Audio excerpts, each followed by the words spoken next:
Hello and welcome back everyone. How you all doing? For today's video I bring you something that I'm extremely happy with and it was a ton of fun to play and to make. So in the past I had already done a dual maces plus spear video, however not quite like this one. I don't want to get too much into the details of that build because, well, there's already a video out there and if you're interested in it, you can just check it out. However, for the sake of comparison, the previous build was sort of an entry level for anyone that wanted to pick up the Soulbeast and start playing around with the maces and with the spear. It was a build with tons of survivability, tons of CC, decent damage, decent mobility, and it had two versions, one that was more aggressive and the other one with a lot more of Condi cleanse.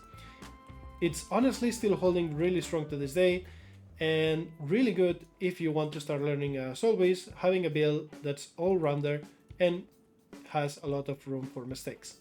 So yeah, you can check it out if you want, but moving on onto this one.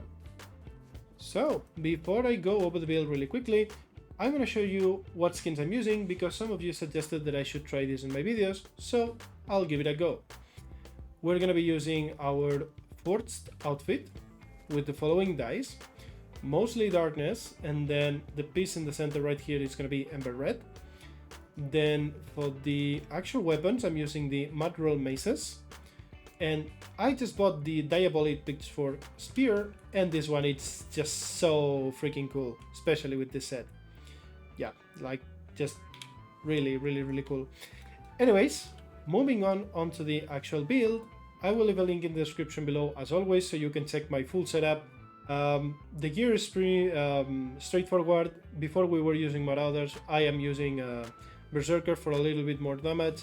I kept the Marauder maces, still Berserker spear, and here we have a combination of Dragon and Marauder as always, with a little twist having Diviner's backpack, because combined with my Raven when I'm fused or merged with it, we have over 15% wind duration, and for me that felt really nice. Feel free to still use a Marauder backpack or whatever you can slap in it. And now for the most important part of the build, which is the talents and the synergies within them. The more I use Marksmanship and Wilderness Survival, the more I fall in love with it. I already explained this in my Untamed video, however let's go over it once again really quick. So the synergy between Wilderness Knowledge and Remorseless, it's amazing. What this does is basically every time we use a survival skill or gain fury, we're gonna be resetting our opening strike, and thanks to this, it's guaranteed to crit. So that translates into a shitload of damage just by doing stuff. That's another reason why I'm running Relic of the Midnight King, because with the maces we're gonna be proccing it a lot, and that's once again getting the reset on the opening strikes. I also wanted to talk about why I use Farsight over the Moment of Clarity, since this one seems to be the obvious choice when using dual maces. Well, Moment of Clarity, it's true that's giving us a slight increase in stun and daze duration, plus attack of opportunity when doing so. However, Farsight got recently buffed, and now it's a 10% damage increase, or 15 if we are above the range threshold. This translates into more spear damage overall, and especially in the situations where we are kiting or just poking from afar. Plus, it makes our spear number 3 really much stronger. So yeah, that's why I like it a little bit more. There is another important part of Wilderness Knowledge. This is gonna remove 2 conditions every time we use a survival skill. We have one right here, Lightning Reflexes, and Troll Angwen, that makes 2. However, Troll Angwen is gonna remove 4 conditions because we proc Lesser Muddy Terrain with it. So first is gonna cleanse 2, and then the Muddy Terrain right here procs, and you're gonna have 2 more cleanses. Pretty good. We chose to have Survival Instincts because this is a good balance of having more damage and more raw defenses. However, this wouldn't be a guide of mine if I didn't give you alternatives. So if you're facing or you're feeling like you need more condition cleanse, whoop, just click Empathic Bond. I guarantee you with this and this, you won't need any more condition cleanse. And if you do, it's because you are doing something wrong. Yet again, if you still want to have more sustain and more condition cleanse. Without giving up survival instincts because you feel like it's too good, well, we just pick, where was this? We just pick Nature's Magic, Bountiful Hunter for extra damage when we have wounds. We pick Evasive Purity for removing a condition every time we dodge and we heal from it. And we pick Invigorating Bone to have Vigor and Protection of Time every time we use our B skill. See? Right there. Anyways, with this combination right here, once again, you won't need more Condi Cleanse at all. This is more than enough. And you will see in the video that even though we gave up some damage, it's not that much damage, so we don't get to kill people. You're still gonna be able to kill people. You'll see it later in the video. And now for the pet department, you probably guessed it, but smoke scale, it's just too good. Especially using it with spear, you can do something like drop the smoke cloud, and then you use spear number 4, and this means you don't need to waste a charge in case you want to set up an end. See? Now your spear number 5 still has the 2 charges. I'm also going to show you a cool trick right there. Let me just get back my cooldown here. So what we're going to do is basically proc this talent here, Lesser Call of the Wild, and that counts as a combo finisher blast, which means it will proc our smoke cloud and we get into stealth. Let's just say I want to do this, then I swap pet, boom, we're in stealth, then I can go in, do the Prelude Lash, and then swap pets when we are merged. Really strong combo because you can swap around a lot and you can set up a lot of plays with it. So yeah, keep that in mind. Now for the secondary pet, you probably guessed it, we're gonna be using the Raven because it's just amazing. Long dash, good mobility, with combo finisher leap, and if it connects, it actually hits quite hard, plus applies vulnerability. Quicken and Screech, giving us swiftness and some condition removal, but the most important part is the combination of Prelude Lash into the dual maces combo. So this is very strong because you can do something like Prelude Lash into mace number 5 and then stun, and then you press the other skills and you just get a reset and do it all over again. Let's just take a look. Right there, gather them up, boom, again, swap pet, and then you can follow up however you want. Yep, that's really strong, and the reason why we are using the Raven.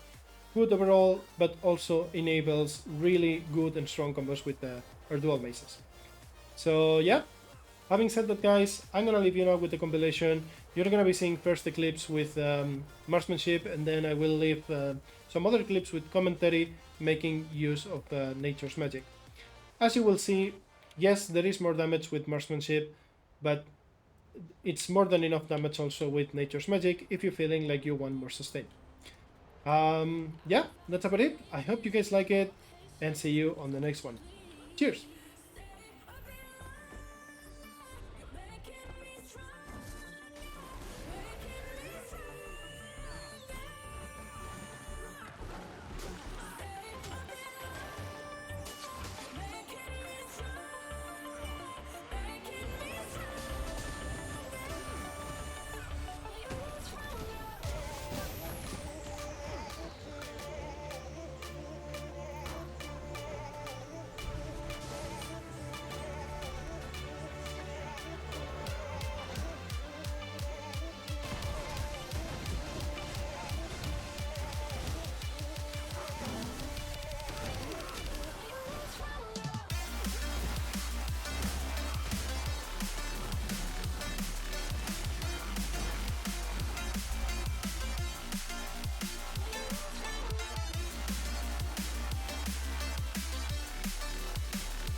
Alrighty folks, I'm gonna comment over the next clips, and the first one it's gonna be against Harbinger.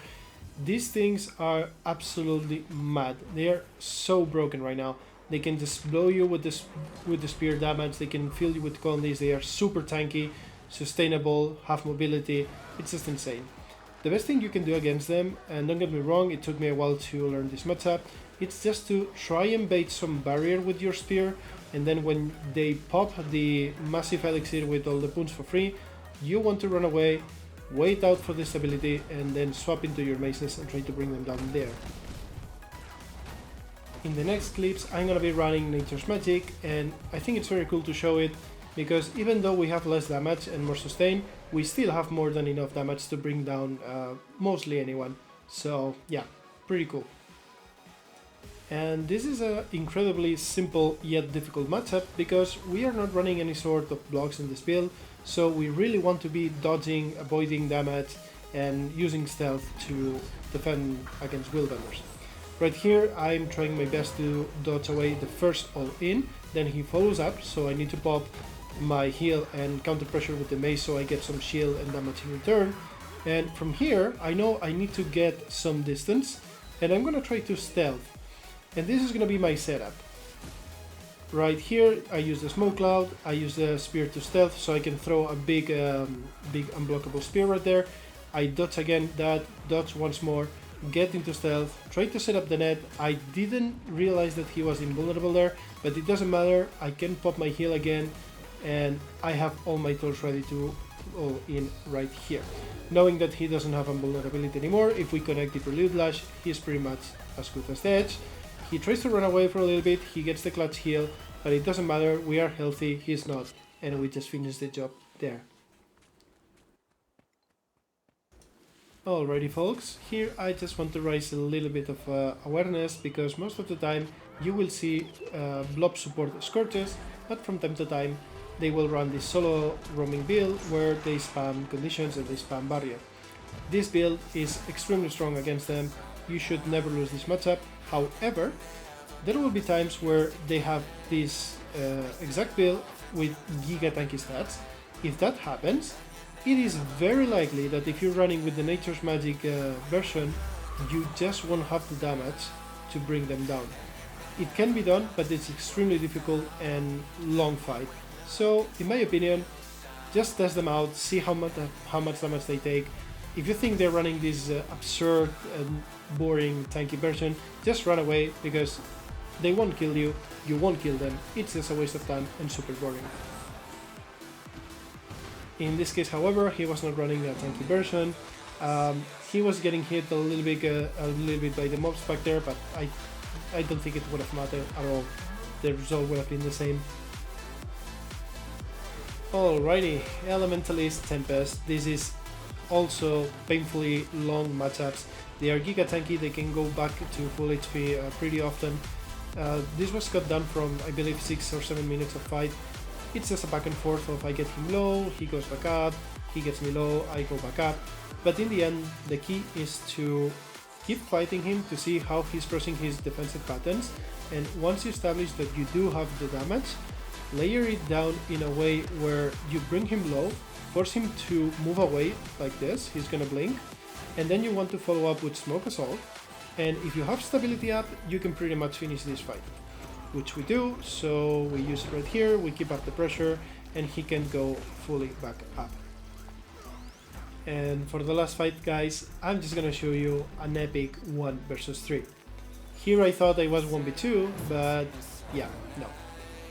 Throughout this fight, I was really zoned in, and I was really paying attention to my dodges and making use of my mace resets, taking advantage of the fact that they 3 are melee and want to bring me down. So the mace, it's, no pun intended, amazing for this.